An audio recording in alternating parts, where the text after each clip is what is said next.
Assalamualaikum warahmatullahi wabarakatuh.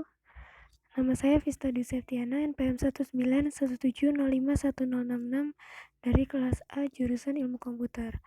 Pada mata kuliah pengantar sistem digital, pada kali ini saya akan membahas materi tentang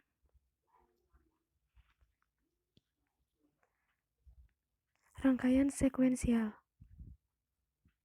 Pengertian rangkaian sekuensial.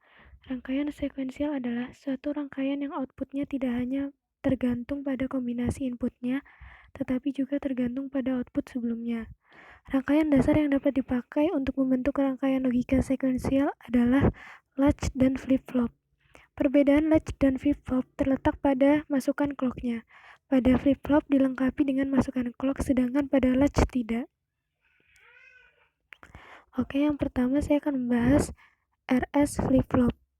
Flip-flop RS atau SR atau set reset merupakan dasar dari flip-flop jenis lain. Flip-flop ini mempunyai dua masukan. Satu disebut S atau set yang dipakai untuk menyetel atau membuat keluaran flip-flop berkeadaan 1, dan yang lain disebut R atau reset yang dipakai untuk mereset atau membuat keluaran berkeadaan 0. Lalu yang kedua, D flip-flop.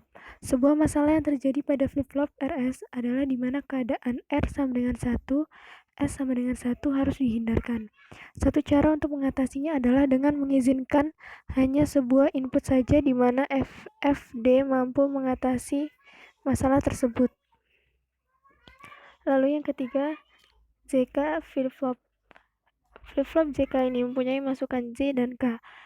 Flip-flop ini dipicu oleh suatu pinggiran pulsa clock positif atau negatif. Flip-flop JK merupakan rangkaian dasar untuk menyusun sebuah pencacah.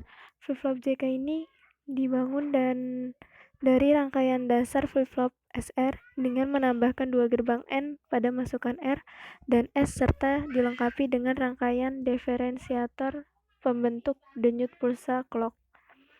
Lalu ada T flip-flop. Nama flip-flop T diambil dari sifat yang selalu berubah keadaan setiap ada sinyal pemicu atau trigger pada masukannya.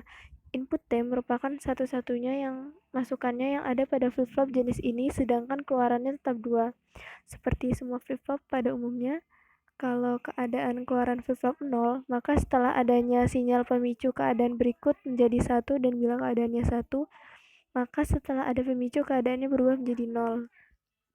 Lalu yang terakhir, register. Register adalah himpunan dari sejumlah sel yang masing-masing terdiri dari sebuah flip-flop, di mana setiap selnya ini dapat menyimpan data sebanyak 1 bit. Register ini umumnya dapat dibaca dan ditulis sehingga berfungsi sebagai memori yang berukuran kecil. Fungsi dari register ini kadang-kadang lebih dari hanya sekedar menyimpan data, tetapi juga dapat mengolahnya secara terbatas, misalnya menggeser ke kiri atau ke kanan. Nah, macam-macam register tuh antara lain ada register pemalang atau latch, pemalang transparan, memori, register geser kanan, register geser kiri, register geser kanan atau kiri, parallel input serial output, serial input parallel output. Nah, sekianlah materi yang bisa saya sampaikan. Apabila ada yang kurang, saya mohon maaf. Semoga bermanfaat. Terima kasih. Wassalamualaikum warahmatullahi wabarakatuh.